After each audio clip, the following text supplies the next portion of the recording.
All right, we're gonna try this again. Hey, folks, Kevin the editor here. Usually, I'd call this a "the dog ate my homework" moment, but I really can't. Ryder, good boy, because this one I just kind of let slip in the cracks. Really, this interview with Mr. Hugh Fannin, the oldest voter in Polk County, whose birthday was earlier this month in the first weekend of January. He is 103 years old and spent a lot of time in North Georgia as a Methodist pastor during a long 40-year career on the pulpit.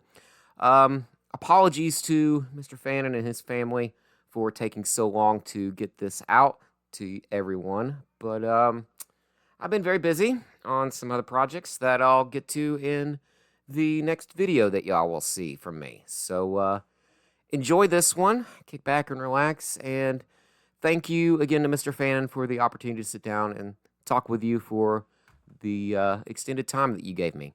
It's very much appreciated, and I wish you a very, very happily belated birthday. Oh, and one thing to add real quick, Mr. Fannin is a bit hard of hearing for being 103 years old, of course, so I'm going to be very loud in the questions on this, and I apologize ahead of time. Yeah. So, enjoy. Okay. All right, Mr. Fannin. So, I guess tell me a little bit about your life. Tell me a little bit about your childhood and growing up. We'll start there. I was born in Henry County, Okay. a little community called Flippin, and now it doesn't have a post office. They've done away with the post office, and it's McDonald. Henry County is the county seat, and my daddy was a tenant farmer, hard worker. My mother died when she was 36. The doctors had always told her that she could not have children, couldn't birth a child. But she had birthed 5 of us, my 4 sisters and myself.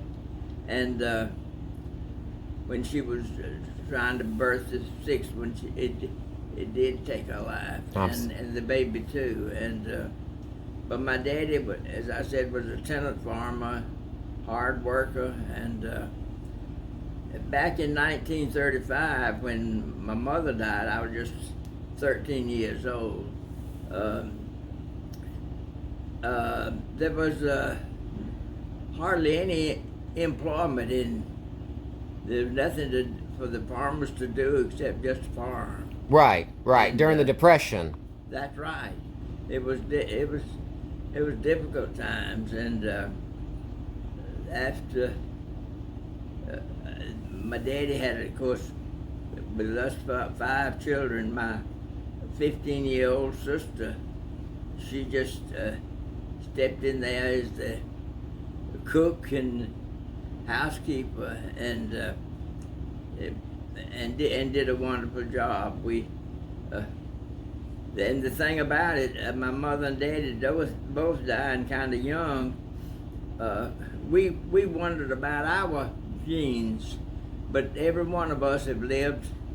The one that died, the youngest was 83 years old, and the rest of us have been from 103 into the 90s. Are you the only sibling left, or have you still got? I have a sister. Okay. Who's 92. She lives in High Point, North Carolina. Okay. She's lives alone, but she's just recently started using a walker. But she does right good. Some tough genes in your family, huh? Well, but we didn't know it until they got here. We always wondered about it until after we got older than they were when they died. Right. So I guess from Henry County, how did you end up in Polk County? Well, in My daddy, when he died, I was 18 years old, and our whole family was just completely broken up. And three of us went to Toccoa Falls School in Stevens County. Okay. And I graduated from the Bible college there at Toccoa. And at that time, I worked for 5 years in the Laterno steel plant. Okay. As electric welder. And after that, I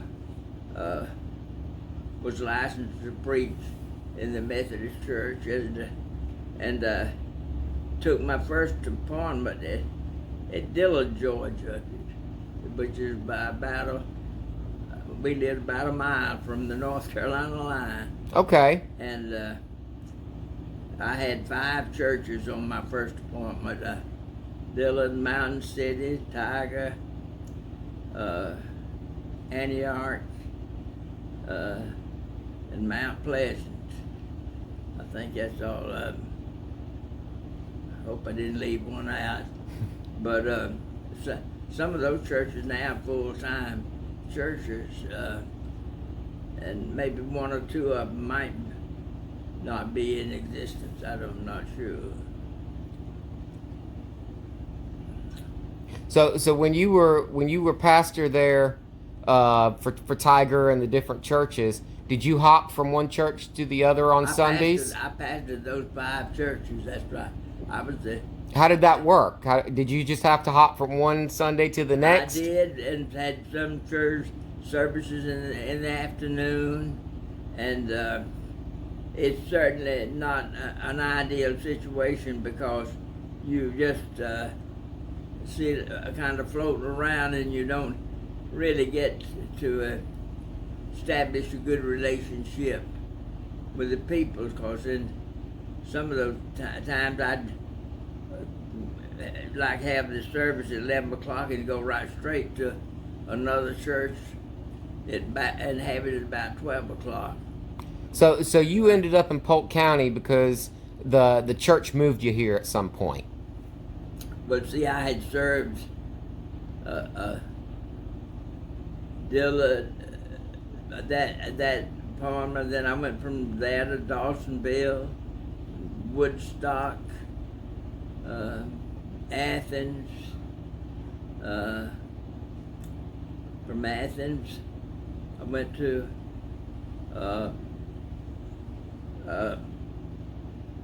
in Marietta. I had a church, and it's not in existence now. And from there, I was trying to think where I went from there to Edenton. I served churches for 4 years in Edenton, and those were station churches and, strong churches. And from Edenton, I went to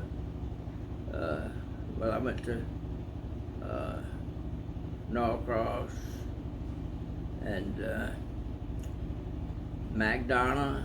Served church in McDonough, which was about 4 miles from my hometown. I remember asking the district superintendent to ask me about going to McDonough, and I told him I couldn't think of but one reason why I shouldn't go, and he said, "What's that?" I said, "Well, some of my kin people live within a few miles," and but he said, "How long ago has that been?" I said, "About 50 years ago." He said, "Well, I don't think that matters."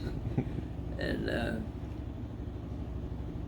but I retired when I was pastor at Brookhaven in Atlanta, and I was having some trouble with my back, and I stayed there just 2 years, but I had served 40 years, and as pastor of churches. Right. And now I have been retired 40 years, which is a big surprise to me. I thought when I retired here, when I was 63 years of age, I thought, well, I might enjoy 10 years retirement, but I've been here 40 years and retired, and most of the time I've been right active, but the last, I'd say 5 years, my wife's been dead about 12 years now, and I haven't even walked in the backyard since then because I'm a little too feeble and the yard's too rough. I get you, yeah.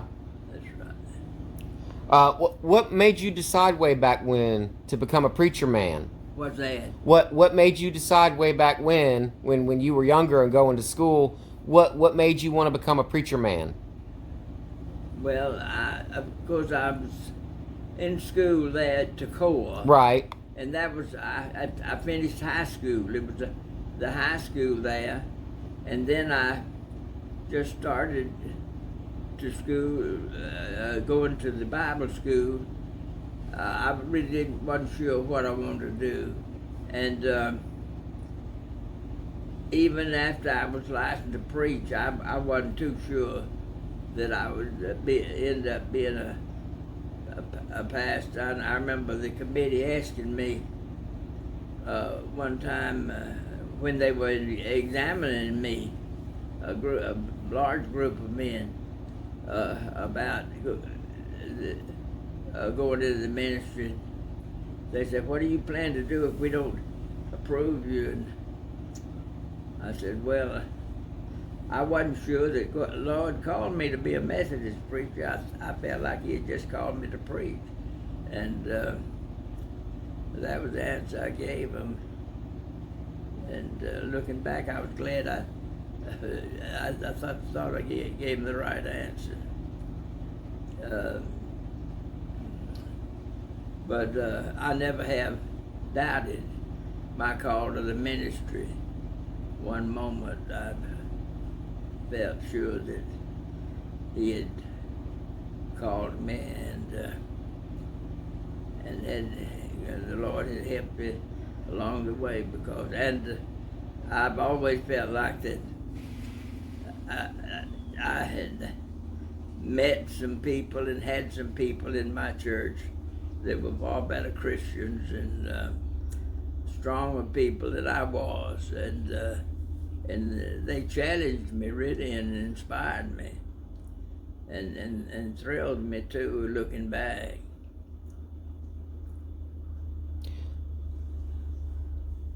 Give me just a second. You know, you've seen a lot of changes over your time. Oh yes, and there's been some of the largest changes has been in the Methodist Church.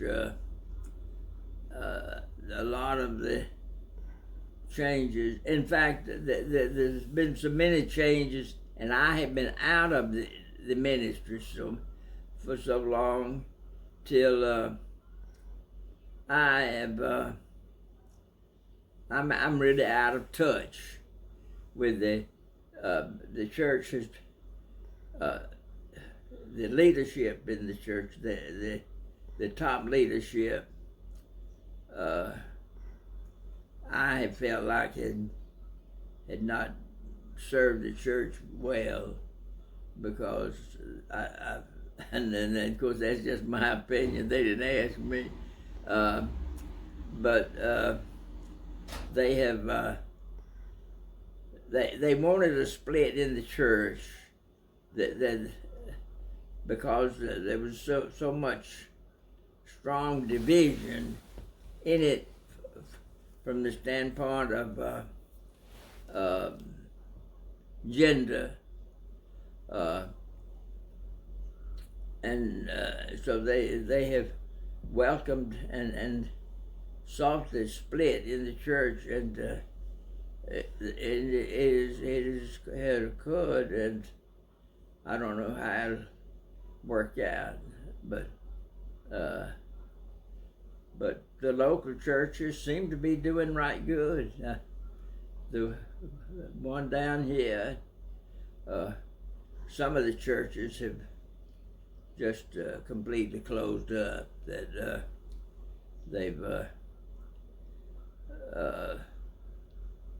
they require them to pay in order to get a pastor. They have to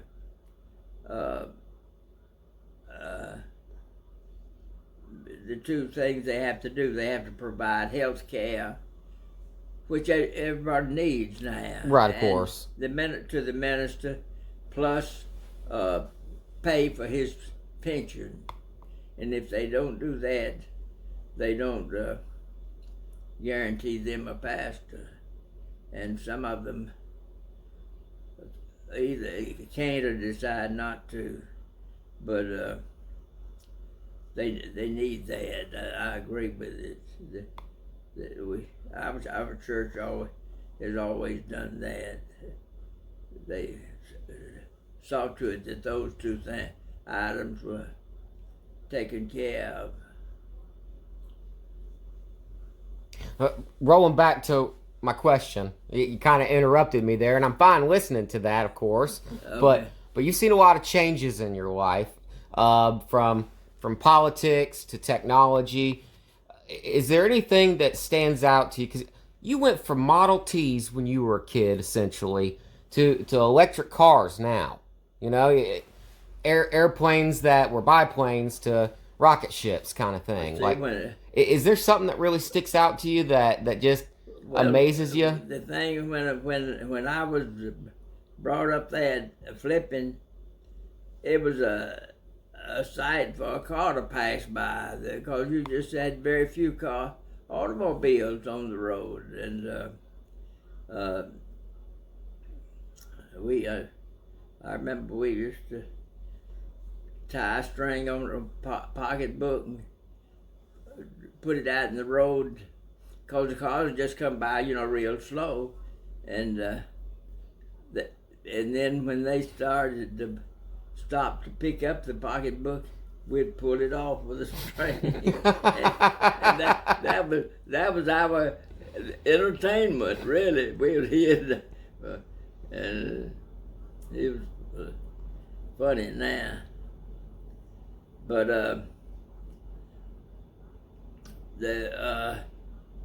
far as airplanes were concerned, you just didn't hardly have them. Right, but is there something that particular stands out to you that just kind of goes, wow, I can't believe this happened? Well,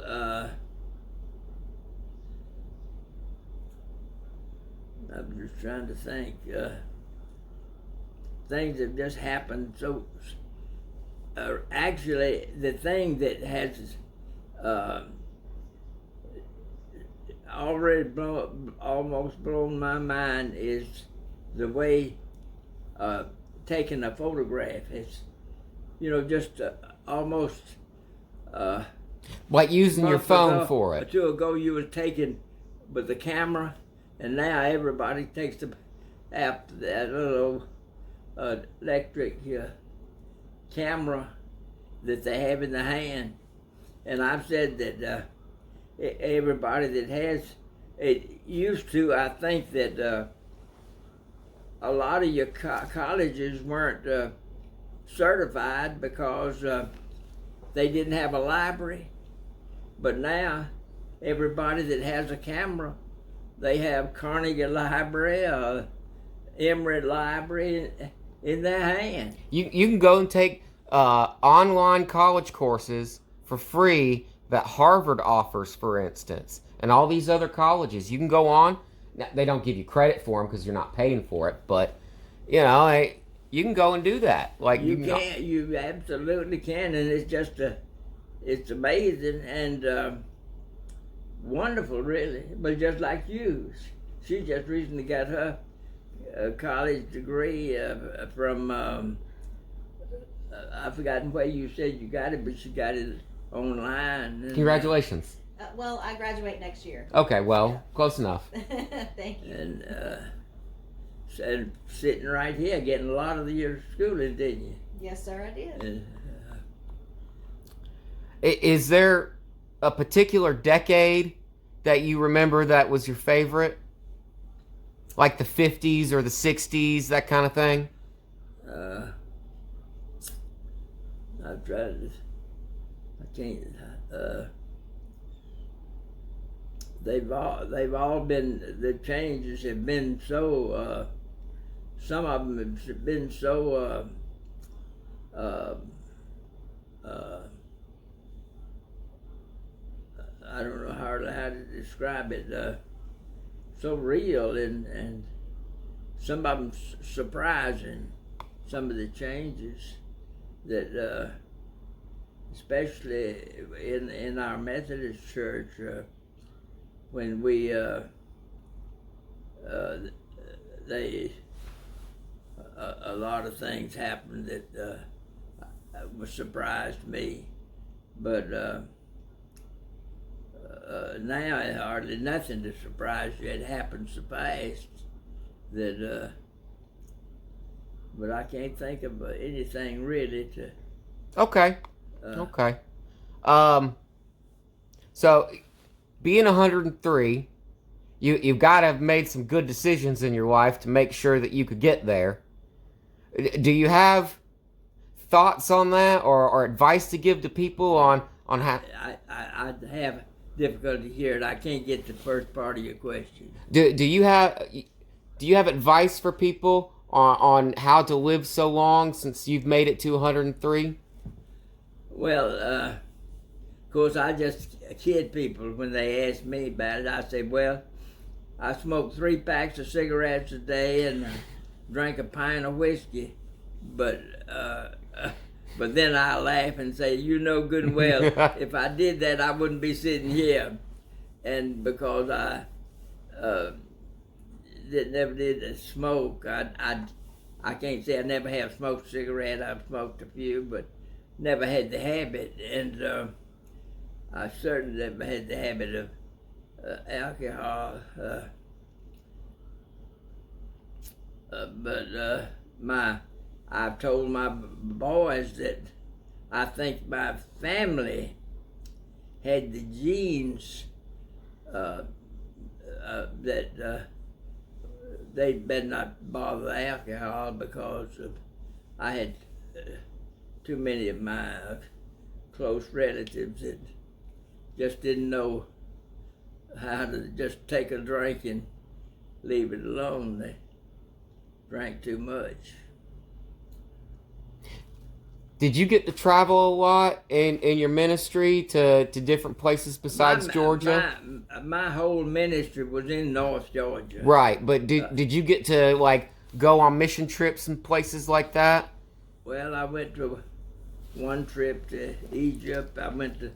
I took one trip to the United Nations in New York, but I didn't go to a lot of the ministers went to the Holy Land and all. I never did do that, and I've always wished that I had. But because I've always heard people say that it broadened your ministry if you could go to the Holy Land in the early part of your ministry. In the reading of the scripture and all. The experience and that's right. Connecting things. Exactly.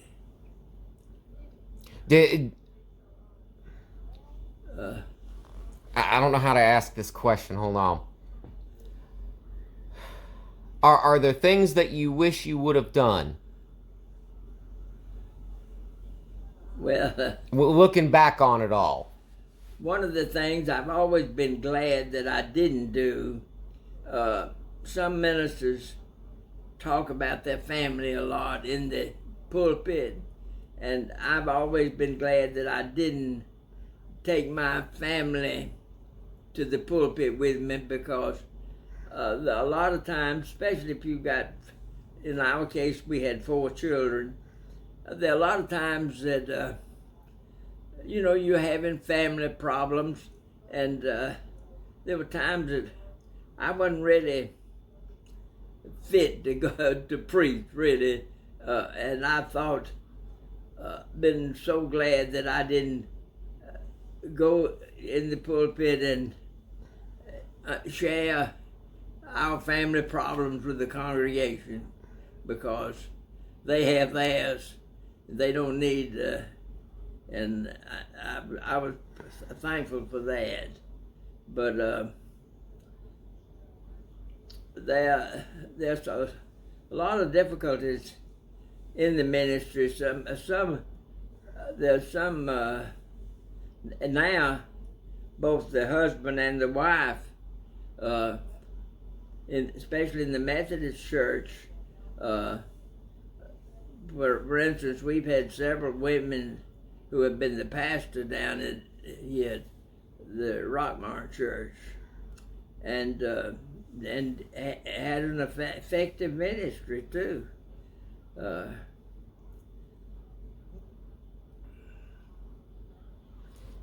But I can't think of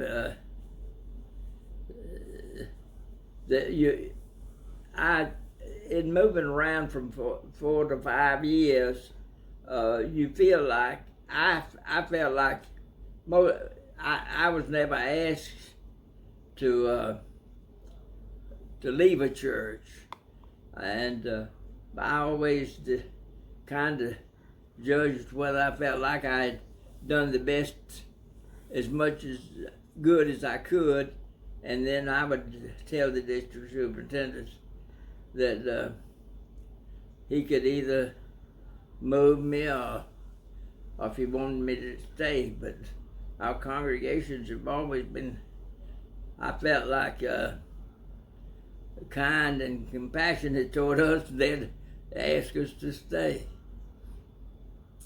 And we... So, you've had a full life and able to build a family, and where did everybody end up? I tell you what, when I retired, as I said, after 40 years, when we moved here in this house, it was, I was 63 years old, and Margaret, my wife, and I we had been married 70 years within about 12 days. Oh. When she passed away. We were in North Carolina on a vacation, and she just had a quick spell at night, and within 30 seconds, almost, she was dead. Gosh. And but we had lived in this house 28 years to the very day when she died, and that was unheard of for us, because we'd been moved around every 4 or 5 years, and we thoroughly enjoyed our retirement and had good health. She had good health up until her sudden death. Did y'all have kids and grandkids? We have, people ask me now how many grandchildren I have. I tell them several, because it's about, we have about 33 or 4. Oh, wow. People that we send a little something to at Christmas, because they kind of expect it.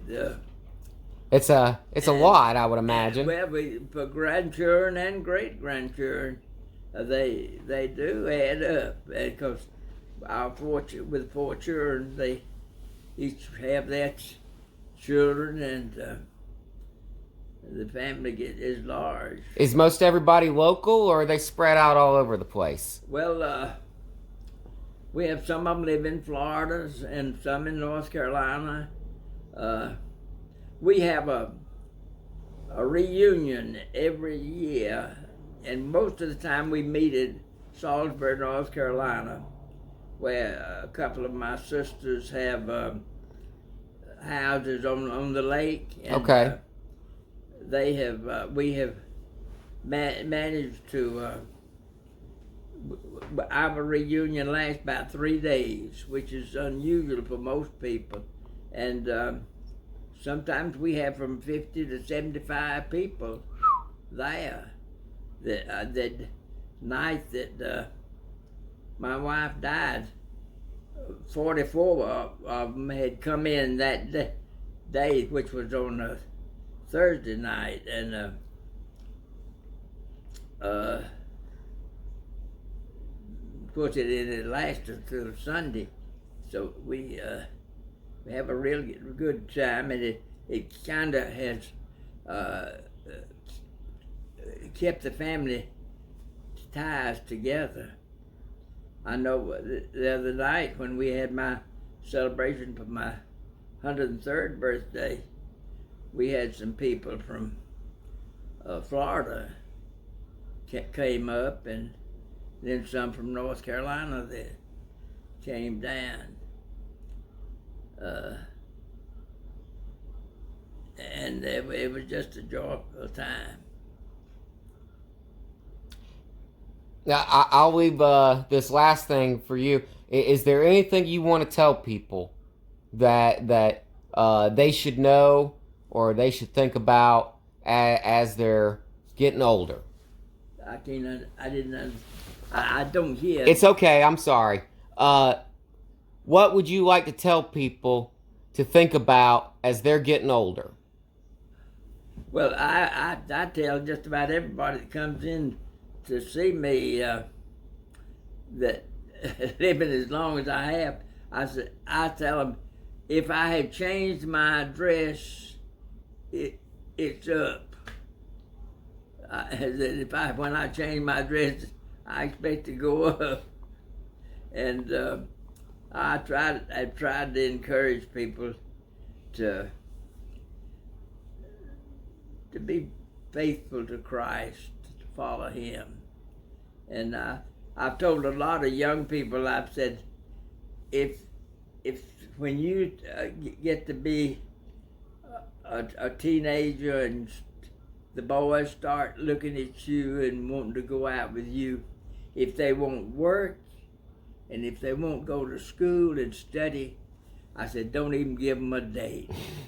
I said, because they won't provide for you and make a good match for you. So I said, if they won't work and study too, it won't be a good match. And I've given a lot of people that advice, including my family, that to be careful in the picking of your mate, and to pick somebody that is industrious and will work and study. So the great-grandkids can go ahead and start working on it now. What do you want for your 104th birthday? I tell my children, when they tell me that, I said, don't even mention to me another birthday. I don't think I would wish that on anybody, because there are too many. But just like I tell Lisa, the only thing that I can really drive now is a wheelbarrow. When you give up your automobile, there's so much restrictions, and so much of your freedom is taken away that. And I drove the car till I was 93, and I told a lot of people. When my daughter kept telling me she thought I ought to give up driving, I told her, I said, well, I don't see anything wrong about driving. I said, the only thing I do notice is when I get down to toward the Methodist church, they're all running the church. And but I was just kidding there. But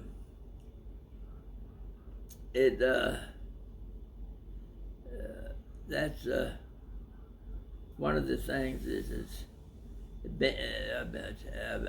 big change in your life is when you start having to give up, like your automobile, in my case now, not being able to walk without a walker,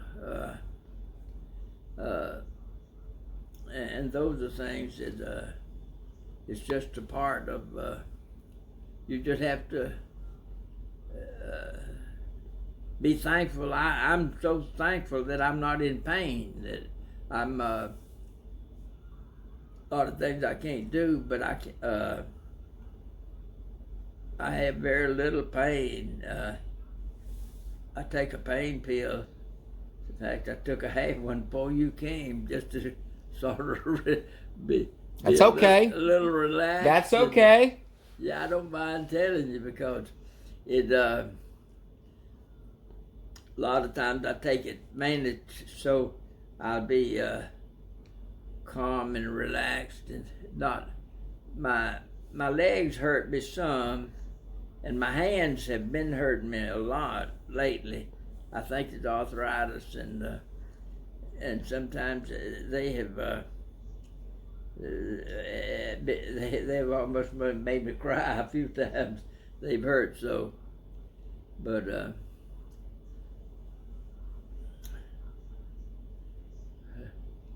I don't have any more questions.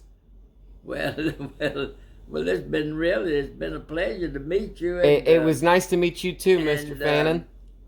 Appreciate your work, and I hope I haven't said anything that. Nah, not at all. But it's been a pleasure to talk to you, and you're doing a good work, and to get to meet people. Because I met you the other night at the party.